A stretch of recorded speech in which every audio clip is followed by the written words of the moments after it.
Assalamualaikum warahmatullahi wabarakatuh. Waalaikumsalam warahmatullahi wabarakatuh. Alhamdulillahirabbil alamin wa bihi nasta'inu ala umuri dunya waddin sayyidina Muhammadin wa ala alihi wa ashabihi ajma'in amma ba'du. Saudara yang dirahmati Allah Subhanahu wa taala, apa kabar iman Anda pagi ini? Doa dan harapan kami semoga keimanan kita senantiasa meningkat dari hari ke hari. Amin ya Allah. Bagi rasanya pagi ini kita bisa kembali berjumpa dalam program Indahnya Pagi. Pagi ini kita akan berbicara tentang meneladani kesolehan wanita Gaza Palestina. Tentu tema ini sangat menarik, sebagaimana kita mafhumi bersama bahwasanya Palestina adalah negeri yang sampai hari ini masih dijajah oleh Zionis Israel. Bagaimanakah para wanita atau ummahat di sana bisa membackup perjuangan para suami, melahirkan generasi-generasi pejuang sehingga mereka tetap istiqomah dalam nilai-nilai iman dan Islam? Tentu saja akan kita bahas lebih detail. Dan pagi ini saya bersama dengan rekan saya Widi. Assalamualaikum warahmatullahi wabarakatuh pemirsa. Waalaikumsalam warahmatullahi wabarakatuh. Ini menarik sekali kita bicara mengenai kekuatan ruhiyah ya Ustaz Sukeri. Kekuatan tanpa batas yang sanggup merubah sesuatu yang terlihat begitu tidak realistis menjadi sangat realistis. Dan ini hanya akan bisa terjadi dengan kekuatan iman. Dan ini menarik sekali bahasan kita karena telah hadir di studio narasumber yang kebetulan pernah melakukan aktivitas jihad di sana. Ya, kita perkenalkan beliau merupakan ketua dari yayasan Dira Relief Internasional yang fokus pada perjuangan Palestina, khusus ibu dan anak-anak. Kita berikan salam kepada Ibu Ustazah Hajah Nurjannah Hulwani. Assalamualaikum, sehat Bunda? Sehat, waalaikumsalam warahmatullahi wabarakatuh. Insya Allah bahasannya menarik sekali, mudah-mudahan 1 jam kita cukup ya. Dan Majelis Taklim kita kali ini, Assalamualaikum bunda-bunda yang cantik. Ini bunda-bunda dari Majelis Taklim Al Makmur Klender Jakarta Timur. Assalamualaikum, mohon maaf saya membelakangi ya. Jangan lupa loh, Majelis Taklim ini pimpinan dari Bu Hajah Faizah Fahrudin. Ada orangnya nggak ya, kita absen? Kita absen. Ada Bu? Ada. Oh, Bu Hajah sendiri, alhamdulillah ya. Sudah ada di tengah-tengah kita. Dan nanti juga di studio kita akan dihibur oleh nasyid dari An-Nabawi PT IKA, pimpinan dari Bapak Agus Muhammad. Assalamualaikum. Sehat-sehat ya. Dan ini kayak mungkin kita lanjut aja deh diskusi kita kali ini ya. Karena sangat menarik ya. Sangat menarik. Boleh dimulai dari saya, Pak Sukari. Kita selama ini mendengarkan kondisi fakta muslimah dan anak-anak di Gaza melalui media ya. Betapa menurut perjuangan mujahidin di sana, para perempuan di sana memegang peranan vital, tidak hanya sebagai ibu, tidak sebagai istri bagi para mujahidin, tapi juga mereka melakukan aktivitas di bidang sosial, ekonomi, bahkan ada di antara mereka yang juga mengangkat senjata. Ini Bunda yang pernah berjihad di sana, kira-kira bisa diceritakan bagaimana kondisi fakta yang sebenarnya muslimah di sana? Silahkan Bunda. Ya, Assalamualaikum warahmatullahi wabarakatuh. Waalaikumsalam warahmatullahi wabarakatuh. Pengalaman saya berkunjung ke bumi Gaza Palestina adalah perjalanan yang memberikan inspirasi ruhiyah saya, dan ini selamanya tidak akan pernah saya lupakan. Dan kita berharap bahwa apa yang saya dapati, keteladanan yang berserak di bumi Gaza ini bisa kita tiru dan kita teladani dalam kehidupan kita sehari-hari. Usaha saya untuk mencoba masuk ke bumi Gaza itu sebetulnya sudah diawali di akhir 2009, awal 2010, tapi ternyata Allah belum mentakdirkan saya bisa masuk ke Gaza karena kondisi di Mesir yang cukup, situasinya pada saat itu memang sedang terjadi konflik yang cukup panas ya, karena pada detik-detik rezim Husni Mubarak itu akan tumbang begitu. Nah, pada saat itulah 2012 ketika dimudahkan oleh Allah bulan Mei saya berangkat ke Gaza. Jujur saja selama ini saya sudah melakukan sosialisasi tentang betapa wajibnya umat Islam untuk membela Al-Aqsa. Ternyata saya merasa sudah tahu apa yang terjadi di sana karena dari literatur yang saya baca, informasi-informasi dari media. Jujur pada saat saya menginjakan kaki di bumi Gaza, kecintaan saya untuk hadir ke sana betul-betul memberikan rasa bahagia saya bahwa saya bisa ditakdirkan oleh Allah Subhanahu wa taala masuk ke sana. Dan jujur kita melihat bahwa penduduk Gaza yang penduduknya tidak lebih dari 1,8 juta dan menjadi teladan buat kita karena kondisi umat Islamnya, khususnya para muslimah, dan di sana banyak sekali kita temukan kekuatan ruhiyah yang dilakukan oleh para muslimah, anak-anak, dan dari mulai pemerintahnya, pejabat kementeriannya, kepolisiannya, sampai ibu rumah tangga dan anak-anak itu ternyata sudah sampai pada tingkatan sangat mencintai Al-Quran. Insya Allah. Jadi entry point-nya di situ. Betul, ya. betul. Al-Quran bisa dikatakan menjadi apa ya, menu bacaan, bukan sekedar bacaan barangkali ya. Atau memang ibu-ibu di sana betul-betul intensif gitu menanamkan nilai-nilai Al-Quran kepada anak-anaknya. Iya, saya melihatnya bahwa memang kondisi ruhiyah ibadah mereka yang tinggi inilah yang menjadi senjata. Dan kita lihat secara logika kita tidak masuk akal penduduk yang hanya 1,8 juta dan rumah mereka dibombardir, masjid mereka dibombardir, kemudian mereka diblokade dari 2006 sampai saat ini. Bagaimana mereka bisa mampu menghafal Al-Quran? Jadi saya melihat bahwa senjata yang dimiliki oleh penduduk Gaza itu adalah hubungan mereka yang harmonis dengan Al-Quran. Dari mulai pejabatnya Presiden Perdana Menteri Ismail Haniyah, beliau hafal 30 juz Al-Quran, semuanya menterinya hafal 30 juz Al-Quran. Bahkan ibu rumah tangga dan anak-anak itu hafal 30 juz Al-Quran. Dan inilah yang menguras air mata saya bahwa di sana itu setiap tahun di wisuda sekitar 15.000 penduduk Gaza yang hafal 30 juz Al-Quran. Dan yang sangat menarik adalah selama setiap tahun itu ada yang namanya wisuda penghafal Quran musiman. Dan itu yang mampu menghafal 30 juz dalam waktu 2 bulan. Masya Allah. Dan ini banyak dilakukan oleh ibu rumah tangga dan anak-anak. Inilah yang memberikan pengalaman religi saya yang luar biasa. Saya ingin mengatakan bahwa ibadah mereka mengevaluasi ibadah saya sebagai umat Islam yang memiliki kemerdekaan di Indonesia, kekayaan kemerdekaan itu sendiri begitu. Masya Allah, tentunya sangat berbeda dengan kondisi di sini ya, ketika anak-anak di negeri ini relatif dapat bersekolah dengan kondisi yang cukup aman, kemudian diberikan fasilitas games dan lain sebagainya, dan ini peranan bundanya subhanallah sekali ya, sebagai seorang ibu bisa, saya ingin mengetahui tilawah harian Bunda. Ketika mereka begitu memiliki kekuatan yang dahsyat yang dapat menjadikan apapun, rela mengorbankan apapun, suami dibantai di depan mereka, kemudian anak-anak dan lain sebagainya, kehilangan harta benda. Ini sebetulnya ibadah ruhiyah tilawah seperti apa yang harian yang mereka hatamkan gitu loh. Dan mungkin kita bisa teladani. Jadi yang pertama adalah dari mulai pemerintahnya, rakyatnya, kemudian masyarakat di Gaza itu punya visi misi yang sama. Mereka harus merebut hak mereka, bahkan hak umat Islam. 73% yang dirampas tanah wakaf umat Islam itu harus kembali ke tangan mereka. Yang kedua, secepatnya untuk dibebaskan blokade. Dan kemerdekaan itu bisa mereka raih. Jadi pengalaman saya selama 5 hari di bumi Gaza itu, yang pertama adalah faktor pemahaman mereka tentang agama.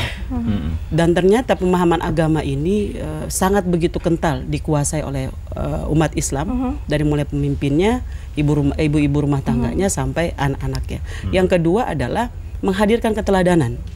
Jadi menghadirkan keteladanan itu boleh dipastikan bahwa anak-anak itu mencintai Al-Quran karena dia melihat sosok orang tuanya.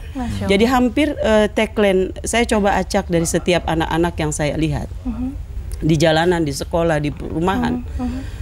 Ketika kita tanya cita-citanya ingin jadi apa, hanya 2 mereka mengatakan. Nggak gaul kalau tidak menghafal 30 juz Al-Quran, dan nggak gaul kalau tidak syahid fisabilillah. Nah, jadi kita melihat bahwa hampir semua, sampai ada yang cerita menarik adalah seorang ibu yang namanya Fatia Gatos, usia 57 tahun, dan beliau adalah buta huruf. Mulai menghafal Al-Quran itu usia 50 tahun. Dalam waktu 6 tahun hafal 30 juz Al-Quran.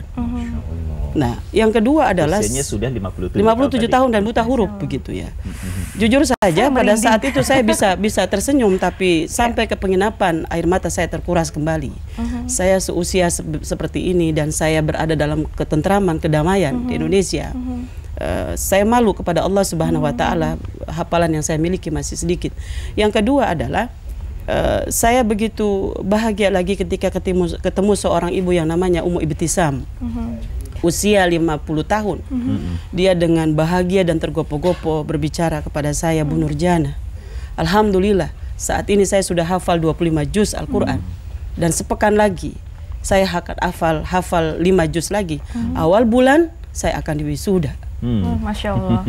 Jadi orang merasa bahwa Al-Quran itu adalah merupakan kecintaan, dan itu kita melihat di lapangan. Jadi saya ditemani seharian dengan anak SD, 2 adik kakak, dan saya ingin mengatakan kepada pemirsa semua bahwa selama 5 hari saya di sana, rumah mereka diratakan, sekolah mereka diratakan, tidak ada satupun pengemis. Masya Allah. Dan 2 anak yang menemani saya seharian itu, ada satu hobi mereka yang akan selamanya akan menjadi inspirasi saya untuk mendidik anak-anak, khususnya mungkin anak Indonesia. Yang pertama adalah dia menunjukkan bahwa hafalan dia sudah banyak, usia 8 tahun. Sebetulnya dia bukan ingin pamer, dia ingin mengatakan bahwa saya begitu cinta dengan Al-Quran.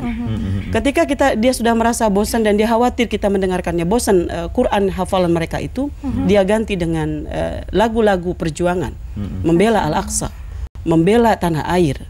Dan yang terakhir adalah puisi. Jadi selalu cinta Quran, cinta Masjidil Aqsa, cinta membela tanah air, wakaf umat Islam. Artinya memang semangat mereka dibangun dari sisi-sisi Quran dan perjuangan. Ya. Kita akan lanjutkan tentu saja ya. Nanti ada pertanyaan cukup menarik yang ingin saya sampaikan kepada Ustazah, tapi nanti. Dan saudara dirahmati Allah Subhanahu Wa Taala, jangan kemana-mana. Dialog ini masih akan kami lanjutkan selepas yang berikut ini.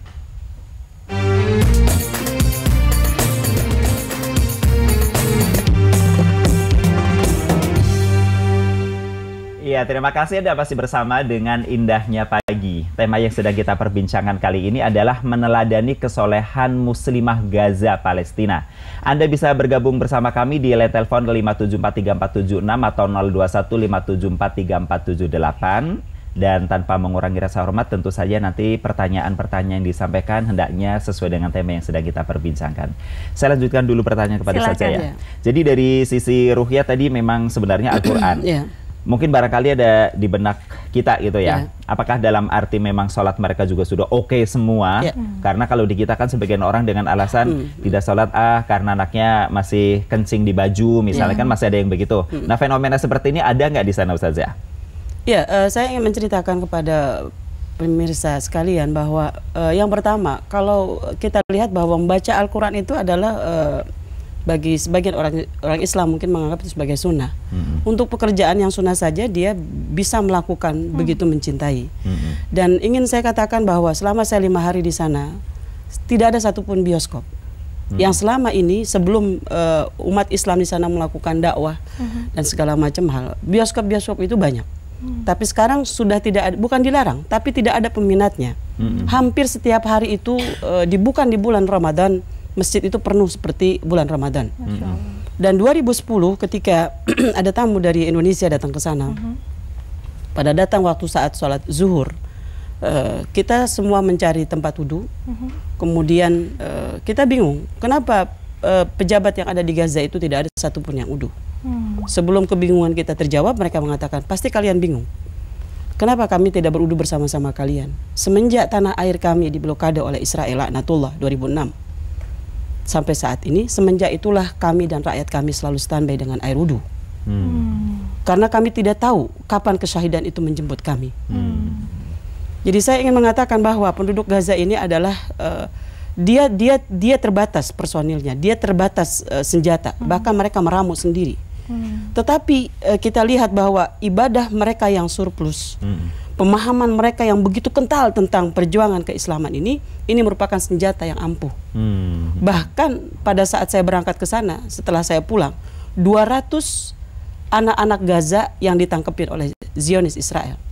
Nah, di sini kita melihat bahwa karena anak-anak itu, anak-anak, bapak-bapak, ibu-ibu itu wajahnya sama. Mereka punya hamasa yang kuat.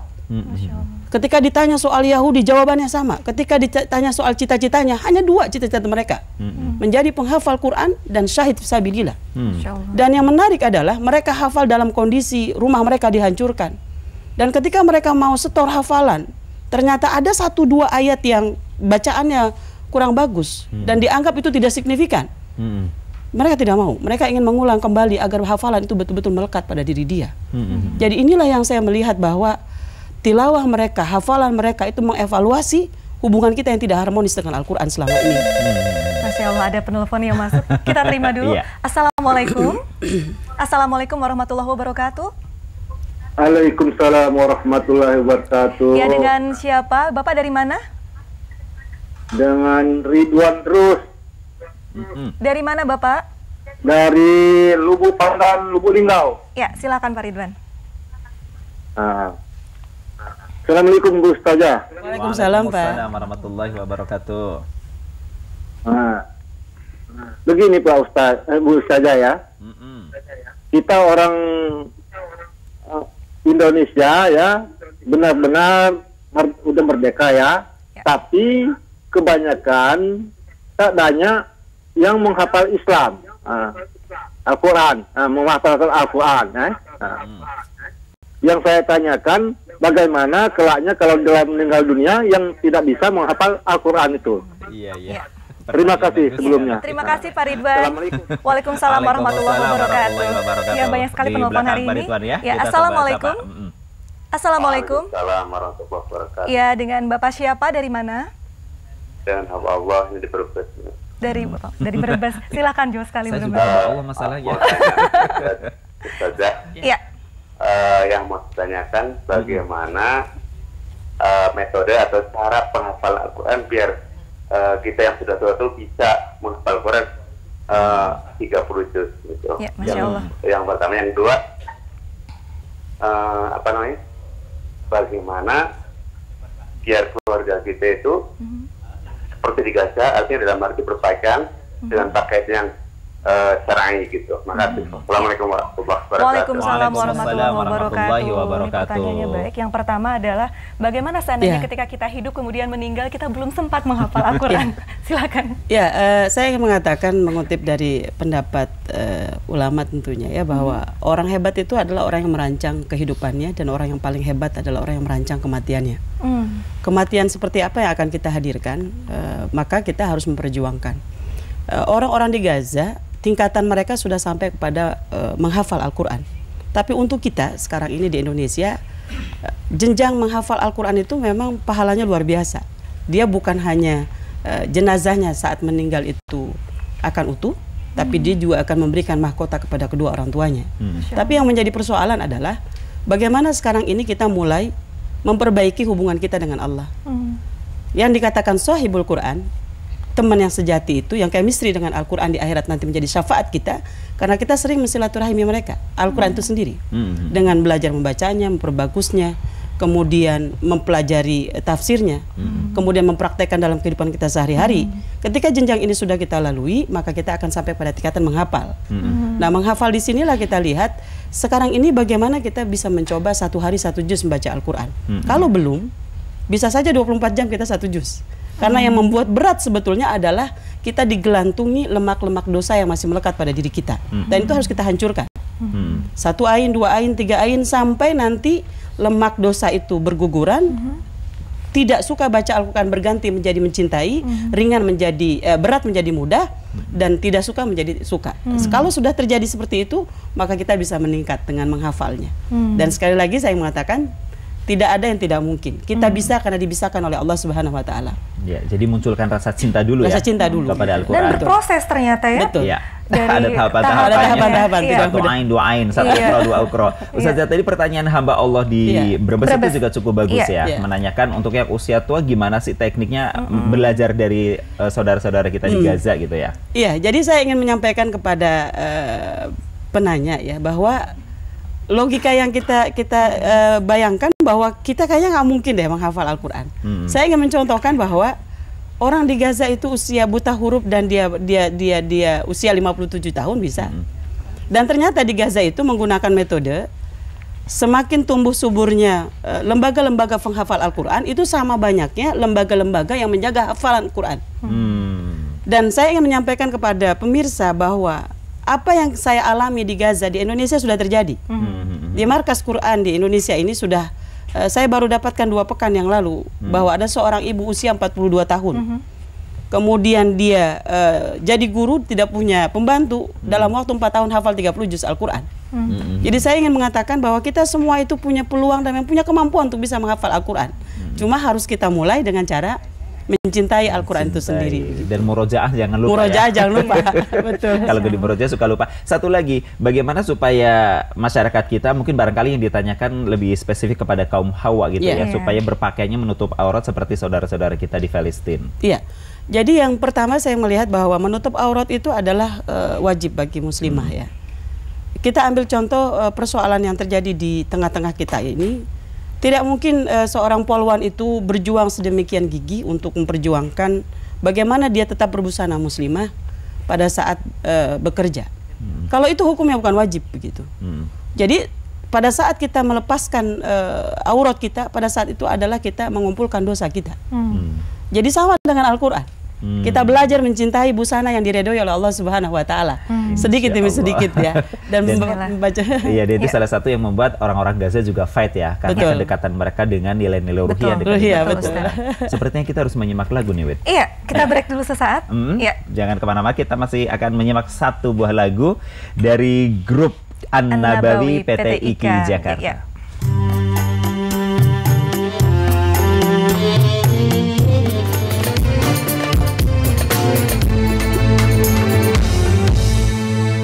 Ya pemirsa, terima kasih Anda masih tetap bersama kami dalam Indahnya Pagi TVRI Nasional, masih membahas bagaimana meneladani kesolehan para muslimah Gaza Palestina. Nih kalau kita dominasi pertanyaannya oleh kita, nih kasihan ibu-ibu nanti nggak dapat kesempatan. Iya, karena pasti ibu-ibu pengen tahu banyak itu ya. Wah. Ada penelpon, kita terima dulu mungkin penelpon, ibu-ibu harap bersabar ya. Assalamualaikum warahmatullahi wabarakatuh. Assalamualaikum warahmatullahi. Waalaikumsalam warahmatullahi wabarakatuh. Ya, dengan Bapak siapa, dari mana Pak? Waalaikumsalam warahmatullahi wabarakatuh. Feedback. Mohon maaf, mungkin pesawat televisinya bisa dikecilkan sedikit Pak. Mohon maaf, mungkin pesawat televisinya bisa dikecilkan sedikit. Iya, memang begini. Ini saya pakai TV kabel, jadi komunikasinya seperti lambat begitu, nggak seperti parabola gitu. Silakan Bapak, dari mana Pak? Iya, begini ya, ini panjang sedikit ya. Sebetulnya saya malu mau telepon ini.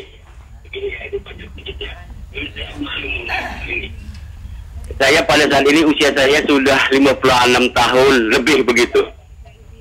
Saya baru tahu membaca Al-Quran ini kira-kira umur 55 tahun begitu. Ya, pertanyaan saya baru-baru ini jatuh sakit. Saya minta sama Allah Ta'ala, ya Allah ya Tuhanku, panjangkanlah umurku ya Allah. Aku takut sekali gelap dalam akhirat. Saya nggak tahu baca Al-Quran, Bu. Saya sulit sekali waktu itu diajar baca Al-Quran. Anak saya sudah punya cucu. Anak saya pernah, ya ini huruf apa, saya nggak tahu. Ya. Tapi jadi saya, ya Allah ya Tuhanku, panjangkan umurku ya Allah. Iya. Aku takut sekali ya Allah. Terima kasih. Iya. Kita ikut mendoakan mudah-mudahan dalam sisa usianya Bapak berkah, insya Allah berkah dunia akhirat. Belum sempat kita tanya namanya. Di belakang kita coba sapa ya. Iya. Ya, assalamualaikum. Waalaikumsalam warahmatullahi wabarakatuh, Pak Ustaz. Kaifa hal ya akhi? Kalau ini apal banget ya Ustaz Amar. Apa kabar Ustaz? Ya, alhamdulillah agak kurang enak sedikit ya. Syafakallah. Lagi berobat. Baik. Syafakallah. Saya ucapkan terima kasih banyak lagi kepada TVRI karena diaktifkan lagi Cinta Quran. Alhamdulillahirabbil alamin. Saya bangga sekali dikembalikan lagi tuh seminggu sekali tilawat Quran di TVRI mengikutkan jemaah-jemaah. Cuma saya jemaah di Medan tanya. Komunikasi ke TVRI itu susah kalau udah nyambung, dihalu-halu nggak ada sambungan. Iya. Jadi saya usul supaya alat komunikasinya dicanggihkan gitu. Baik, jadi ini usul Ustaz Amar ya. Baik. Kecewa gitu. Jadi sambungannya nggak nyambung. Nanti mungkin pertanyaannya bisa melalui email banyak atau peminat lain sebagainya. Banyak peminat. Anak-anak juga banyak peminat. Tapi komunikasinya susah katanya. Terima kasih. Halu gitu. Jadi saya sangat mengharapkan kembalikan cinta Quran itu sedemikian rupa gitu. Terima kasih. Demikian. Assalamualaikum warahmatullahi wabarakatuh. Waalaikumsalam. Cuma sayang sekali kita harus tetap memberikan kesempatan buat para majelis taklim untuk interaktif. Ada yang sudah tersambung kembali masalahnya nih. Oh gitu. Kita harus berbagi line telepon dengan audiens. Boleh kita terima ya? Assalamualaikum. Oh iya. Waalaikumsalam warahmatullahi wabarakatuh. Bapak silakan, dari siapa, di mana? Ini Pak Medi dari Wonosobo. Ji, monggo Pak. Pak Medi ya Pak. Ini ya? Pak ya. Iya. kenapa Indonesia yang negara besar ini kok banyak yang tidak hafal Al-Quran. Sedangkan di Palestina kemarin dari Ibu, yang negara tidak aman bisa hafal Al-Quran. Itu dari pemerintah dan jajarannya menginstruksikan bisa hafal Al-Quran. Ya. Kenapa di Indonesia banyak bencana? Karena mungkin warganya tidak banyak yang hafal Al-Quran, apalagi membaca dan tidak tahu sedangkan Al-Quran. Iya, baik Bapak. Tolong informasi ini disampaikan pada warga dan para pejabat tinggi. Baik, Pak. Untuk menginstruksikan hafal Al-Quran. Terima kasih. Assalamualaikum warahmatullahi wabarakatuh. Waalaikumsalam warahmatullahi wabarakatuh. Jadi pagi ini banyak masukan. Banyak masukan. Tapi biar adil, jamaah juga harus dapat ya. Saya harus mendekat nih. Silakan, boleh ya? Silakan. Ya, silahkan dari Ibu Majelis Taklim. Kira-kira dari hadapan saya dulu. Silahkan Ibu sebutkan namanya, jangan lupa. Langsung saja Ibu. Terima kasih Pak Ustadz, saya mau bertanya. Sebelumnya kami dari Majelis Taklim Al-Makmur Klender. Jadi yang nama saya Munayah. Ya, silahkan Ibu. Yang ingin saya tanyakan, memang ya kalau kita prihatin, sangat prihatin. Di Indonesia udah merdeka, ibu-ibunya kebanyakan yang merumpi ya. Begitu giatnya, begitu semangatnya muslimah di Gaza itu untuk berjuang, dan juga kewajiban mereka untuk menghafal Al-Quran mungkin ya. Jadi yang ingin saya tanyakan, apakah perjuangan muslimah di Gaza itu membuahkan hasil? Gitu. Hanya itu. Pertanyaannya luar biasa nih. Langsung nanya hasil. Baik Ibu, terima kasih. Baik, satu lagi mungkin. Ya, silakan sebutkan namanya Ibu. Taklim kaum ibu Al-Makmur Klender. Saya Epi Thohir. Menyambung dari pertanyaan Hajah Munayah di sini, hal-hal apa aja yang dilakukan muslimah Gaza dalam perjuangannya? Terima kasih. Assalamualaikum warahmatullahi wabarakatuh. Waalaikumsalam warahmatullahi wabarakatuh. Bagus banget ya. Pertanyaannya luar biasa ya, lebih ke teknis. Emang betul udah cocok banget sih dengan kaum ibu jadinya ya. Lebih dekat. Silakan Bu Saca. Ya, jadi yang pertama saya ingin mengatakan bahwa kenapa orang-orang di Palestina itu mereka diserang dengan roket dan berbagai macam hal yang terkait fisik ya. Karena memang ibadah mereka begitu kuat, hafalan mereka, dan mereka begitu dekat dengan Allah Subhanahu wa Ta'ala, dan tidak mempan lagi diserang dengan ghazul fikri ya, berbagai macam cara. Nah, sementara orang di luar dari Palestina yang ibadahnya pas-pasan, memahami agama tidak dekat, dia diserangnya dengan berbagai macam keduniaan, hiburan, dan segala macam hal. Intinya adalah kita diserang mental kita sebagai umat Islam, agar kita secara mental kita lemah. Kenapa? Karena kita tidak punya senjata seperti yang dimiliki di Palestina. Ibadah kita pas-pasan, Quran kita boro-boro menghafal begitu ya. Kita berbicara soal gambaran umur, karena mayoritas umat Islam di Indonesia ini adalah hafal Al-Quran. Nah, di sini kita melihat bahwa karena kita tidak dekat dengan Allah inilah, maka kita mudah sekali dipengaruhi dengan hal-hal yang tidak taat kepada Allah Subhanahu wa Ta'ala. Itu tadi. Padahal kalau kita ketahui bahwa mendekatkan diri membaca Al-Quran itu, membacanya saja, mendengarkannya saja mendapat rahmat. Membacanya terus-menerus bukan hanya membersihkan batin kita, tapi luar kita juga. Kenapa? Karena kita tidak ada waktu lagi untuk menghabiskan waktu yang tidak bermanfaat. Nah, ini mungkin yang kita lihat. Jadi sekali lagi, bahwa kita harus menteladani mereka, memulai dari memperbaiki pemahaman kita, kemudian memulai dari sesuatu yang paling ringan, dan sibukkan diri dengan ketaatan, maka kita tidak akan disibuki dengan kemaksiatan. Artinya dengan kita menghafal Al-Quran, secara tidak langsung Al-Quran membentengi kita dari perilaku yang sia-sia barangkali begitu ya. Waktu ngerumpinya berkurang, minimize gitu ya. Melanjutkan pertanyaan yang nomor 2, nih kiat-kiat nih Bu Ustazah. Jadi kita melihat bahwa kesuksesan di Gaza itu baik bapak-bapak, ibu-ibu, anak-anak, pejabat, rakyat itu punya visi misi yang sama, ruhiyah yang sama. Perdana menterinya, rakyatnya semuanya adalah mencintai Al-Quran. Yang kedua adalah mereka mempertaruhkan bukan hanya kebebasan, tapi nyawanya.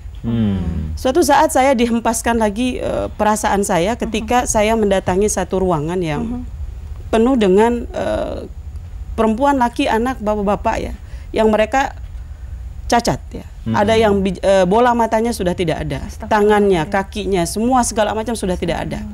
Jujur saja, hari pertama saya sudah belum hilang rasa kagum saya dan saya masih terus terngiang-ngiang. Bagaimana mungkin negara yang porak-poranda seperti ini begitu cinta terhadap Al-Quran, bahkan mampu menghafal Al-Quran dalam waktu 2 bulan. Saya dihempaskan lagi di hari kedua itu, tidak ada satupun wajah mereka yang marah dan segala macam hal, karena mereka rata-rata walaupun fisiknya cacat dan banyak sekali yang kakinya yang buntung dan segala macam hal, tidak ada satupun wajah mereka cemberut. Dan yang membuat saya betul-betul ditampar kembali ruhiyah saya itu adalah ketika salah seorang itu memberikan orasi di hadapan kita. Mereka mengatakan bahwa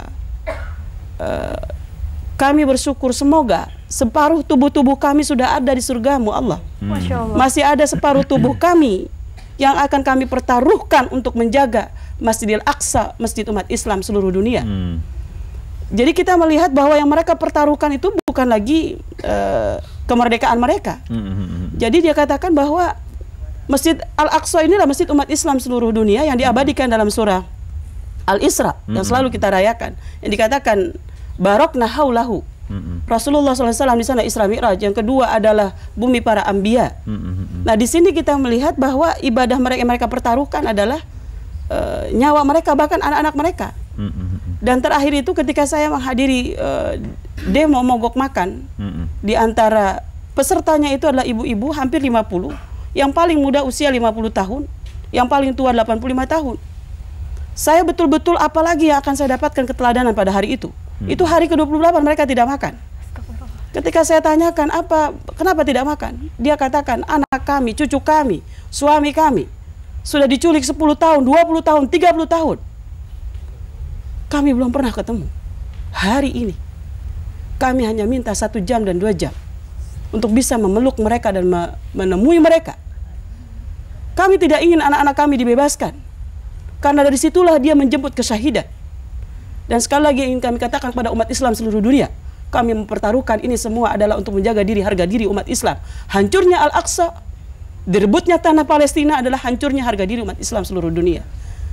Jadi saya ingin mengatakan bahwa peran seorang ibu itu luar biasa. Tahun 2008 ketika dibantai ada sekitar 3.000 yang meninggal, yang syahid. 3 bulan berikutnya lahir 3.000 janin dengan jenis kelamin yang sama. Masya Allah. 2012 ketika yang syahid 1.500, Allah lahirkan 300%. Jadi penduduk Gaza tidak pernah kurang dari 1,8 juta. Peran siapa itu semua? Itu adalah peran Allah, para muslimah dan anak-anak dan bangsa Gaza. Gitu. Dan informasi yang saya dapatkan juga wanita-wanita atau umat-umat di Gaza itu ternyata bukan sekedar ibu rumah tangga yang nganggur-nganggur begitu saat ya. Konon kabarnya mereka juga bekerja untuk bisa membackup kehidupan ekonomi rumah tangga. Tadi pertanyaan Ibu bahwa secara teknis sebenarnya apa saja yang dilakukan. Kalau tadi saya katakan bahwa informasi yang saya dapatkan, jangan sangka wanita-wanita kami itu nganggur sebagai ibu rumah tangga. Mereka bekerja satu sama lain. Yang lainnya lagi apa? Iya, saya ingin ceritakan, saya dikejutkan lagi ketika saya mengunjungi lembaga muslimah. Di situ ada semacam yayasan yang jumlahnya sampai 12. Dan saya sungguh salut luar biasa. Satu yayasan itu, dari 12 yayasan itu tidak ada yang bentrok.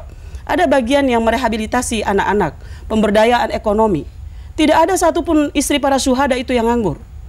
Dan mereka itu diberdayakan ilmunya, yang belum baca Al-Quran. Ada 12 dan personilnya itu hanya 3 orang. Masya Allah. Dan yang menarik, jatah listrik yang mereka dapatkan para penghafal Quran itu hanya 4 jam sehari. Tapi luar biasa, mereka itu mampu membuat karya. Tidak pernah saya melihat satu karya mereka, tangan yang namanya streaming dan segala macam hal, itu indah sekali. Jadi sekali lagi mereka tidak pernah dan mereka tidak pernah terpengaruh dengan iming-iming untuk meninggalkan pemahaman mereka, hafalan mereka hanya untuk duniawiya. Berapa banyak relawan-relawan yang untuk merayu agar mereka bisa mendapatkan bantuan dari mereka. Hatta mereka tidak ada apapun, mereka akan olah pohon zaitun itu. Jadi bayangkan, mereka hanya dapat jatah listrik 4 jam, tapi bisa menghafal Al-Quran dan bisa menghasilkan karya yang luar biasa begitu.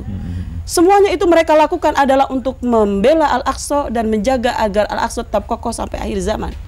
Maka mereka selalu mengulang-ulang, kami berjuang untuk kalian umat Islam, kemenangan kami, kemenangan umat Islam seluruh dunia, kekalahan kami adalah kekalahan umat Islam seluruh dunia. doakan kami dan dan berikanlah bantuan kepada kami dengan doa dan sampaikan informasi kesolehan, kebaikan kami dan keburukan Israel yang merebut harta milik kami begitu. Ya. Kita luar mungkin biasa kembali ya ke pembelajarannya betul-betul sangat luar biasa. Boleh saya mendekat lagi kepada ibu-ibu, barangkali ada yang ingin ditanyakan kembali. Mohon maaf tadi juga ada yang bertanya, Bu Muna ya kalau nggak salah hasilnya apa gitu ya. Yang sungguh menarik sebenarnya Bu, untuk wanita-wanita pun mereka berjuang ya. Tahun 2012 bulan November akhirnya Israel juga gencatan senjata. Konon kabarnya karena ada seorang ummahat, seorang wanita umur 67 tahun hafal Al-Quran itu melamar untuk melakukan bom syahid dan akhirnya memang amunisi Israel pun hancur pada saat itu Bu. Baik, yang mau bertanya lagi silakan, yang lainnya. Ya, silakan Ustazah. Assalamualaikum warahmatullahi wabarakatuh. Waalaikumsalam warahmatullahi wabarakatuh. Kami tertarik sekali dengan apa yang disampaikan uraiannya. Ini menarik untuk wanita-wanita muslimah yang ada di Indonesia. Saya tertarik juga dengan An-Nabawi tadi berkaitan dengan lagunya seperti itu ya, perjuangan orang Palestina. Kemudian sampai sejauh mana ini peranan seorang muslimah Gaza untuk keluarganya. Karena tadi dikatakan bahwa wanita di sana itu bukan hanya sekedar, dia juga punya profesi yang lain seperti apa. Nah, dalam waktu 24 jam bagaimana cara membagi mereka untuk bagaimana dia dalam kehidupan keluarganya. Luar biasa pertanyaan Ibu. Karena baik, Ibu, itu keluarga juga penting. Ya. Saya tertarik dengan baca Al-Quran itu. Saya komit yang disampaikan. Kita harus memperjuangkan dengan Al-Aqsa. Betul, saya tertarik itu. Betul. Jadi manajemen waktu Ibu Gaza ya Bu ya. Dalam baik bagaimana, Ibu. Ya. Tentunya ada tantangan dan ancaman dan gangguan dan hambatan barangkali. Terima kasih. Wassalamualaikum warahmatullahi wabarakatuh. Waalaikumsalam warahmatullahi wabarakatuh. Iya, ini luar biasa Ustaz ya. Jadi pertanyaannya lebih kepada manajemen waktu ya. Idare al-waqt barangkali membagi waktu keluarga, menghafal Al-Quran, mensupport perjuangan suami para mujahidin. Bagaimana tuh yang dilakukan ummahat-ummahat di sana? Iya, saya ingin menceritakan juga bahwa jujur saja itu saya baru ketahui selama saya di sana. Jadi selain muslimah itu hafal 30 juz Al-Quran, rata-rata pendidikan mereka itu S2, S3. Masya Allah. Itu yang saya melihat bahwa memang luar biasa ini. Satu penduduk yang memang Allah siapkan agar kita bisa meniru mereka begitu ya. Bahkan jadi, memang Gaza itu peng-output PhD tertinggi di dunia kalau misalnya PhD gitu ya. Itu di dunia paling banyak tuh ternyata dari Gaza Palestina. Yang pertama kita lihat ada dari Kementerian Perempuan, itu adalah dari muslimah. Kemudian dari anggota legislatif juga muslimah. Dan harus diketahui mereka semua pejabat-pejabat itu hafal 30 juz Al-Quran. Masya Allah. Dan yang menarik adalah itu tadi bisa dibayangkan negeri yang porak-poranda seperti itu kita mau berbagi nggak ada yang mau. Anak-anak itu tidak ada pengemis satupun. Jadi pada saat ada seorang anak itu seharian menemani saya, itu lama betul saya bisa memberikan hadiah sama mereka. Mereka nggak mau dari awal itu sendiri. Jadi sekali lagi saya melihat bahwa keluarga muslimah di Gaza itu sudah mampu membawa rombongannya masuk dalam rombongan fisabilillah. Karena tagline itu tidak jauh berbeda. Dari mulai menterinya, rakyatnya, ibunya sama anaknya, dua cita-cita mereka. Bagaimana secepatnya kita bisa membebaskan, menjadi negara yang merdeka, melepaskan blokade, kemudian kita menjadi penghafal Al-Quran. Ini luar biasa sekali, dalam 1 jam kita tanpa terasa harus menyimpulkan diskusi kita kali ini. Satu yang menarik adalah kita sebagai muslimah yang tengah hidup di dalam kondisi yang relatif berkecukupan, mengaplikasikan bersabar dengan cerdas, karena kita pun sekarang sedang mengalami musibah banjir, longsor, gunung meletus dan lain sebagainya, dan bagaimana mensikapi dengan cara bersyukur dengan cerdas. Silahkan. Ya, setelah saya beberapa kali, karena kebetulan juga perjalanan saya bukan hanya ke Gaza tapi juga ke Rohingya ya, itu juga kaitannya dengan kemanusiaan yang umat Islam di sana tidak diberikan kebebasan. Jadi saya ingin mengatakan bahwa setelah kita melihat penderitaan saudara-saudara kita di Palestina, saya ingin pastikan cobaan seberat apapun yang kita hadapi belum apa-apa. Apapun yang menimpa bangsa Indonesia ini ada 2 PR buat kita. Yang kepada mereka, pejabat, rakyat, dan semuanya yang masih gemar dengan kemaksiatan. Maka semua bencana yang terus-menerus ini merupakan teguran agar kita cepat menghentikan kemaksiatan itu dan kembali bertaubat. Tapi bagi kita, umat Islam yang selalu terjaga dengan ketaatan, banjir, gunung kelut, itu bukan lagi kelasnya untuk menghapuskan dosa dan teguran. Ketika dia bertahan dengan kesabaran ini, orang-orang yang soleh diuji ini, dia bukan lagi kelas yang menghapuskan dosa, tapi Allah akan menambahkan derajatnya dan cintanya seperti yang dialami oleh Nabi Nuh alaihissalam, Nabi Ayub alaihissalam. Jadi kita tidak bisa menyamaratakan bahwa orang yang dapat musibah itu adalah buah dari kemaksiatannya. Tapi sekali lagi bagi orang-orang yang soleh, termasuk yang di Gaza dan kita di Indonesia ini, menghadapi banjir ketika kita sabar, menghadapi gunung kelut dan segala macam hal, itu bukan lagi kelas yang menghapuskan dosa kalau kita selalu terjaga dengan ketaatan. Ini mungkin yang saya katakan bahwa belum apa-apa yang kita lakukan. Kita masih perasaan dan segala macam hal dan masih bisa mengungsi, tapi di Gaza tidak bisa. Mereka dikelilingi oleh tembok-tembok besar dan mereka untuk mempertahankan hidup belanja ke Mesir itu saja melalui terowongan seperti sumur, dan mereka masuk, kalau mereka beli telur di Mesir itu harganya sekilo 20.000, masuk ke Gaza itu 200.000 per kilo. Jadi sekali lagi saya ingin mengatakan, bagi orang-orang yang diuji, orang-orang yang Indonesia ini dalam kondisi terjaga dan ketaatan, bertahanlah terus dengan kesabaran. Ya, tanpa terasa kita berada di penghujung acara ini. Menarik sekali bahasannya, dan terima kasih kepada Ibu Ustazah Nurjana, kepada ibu-ibu dari Majelis Taklim Al-Makmur Klender, dan Bapak Gus Mohaimin dengan An-Nabawinya. Ya pemirsa, kekuatan ruhiyah adalah kekuatan yang sanggup mendobrak segala sesuatunya, dan apabila kita melakukan segala aman dengan kekuatan ruhiyah, artinya itu akan mengalami proses yang sifatnya lebih jangka panjang dan tahan lama. Mudah-mudahan kita termasuk golongan orang-orang yang dapat memberikan yang terbaik di dalam kehidupan kita, dan kita dapat memberikan yang paling maksimal di dalam kehidupan kita, di dalam ibadah kita. Amin. Iya, dan tentunya pembelajaran apapun yang sudah kita dapatkan dalam kesempatan kali ini hendaknya menjadi penguat ruhiyah kita untuk tetap istiqomah di atas jalan iman Islam, memperjuangkan tegaknya sehingga kemakmuran betul-betul tercipta dalam kehidupan kita.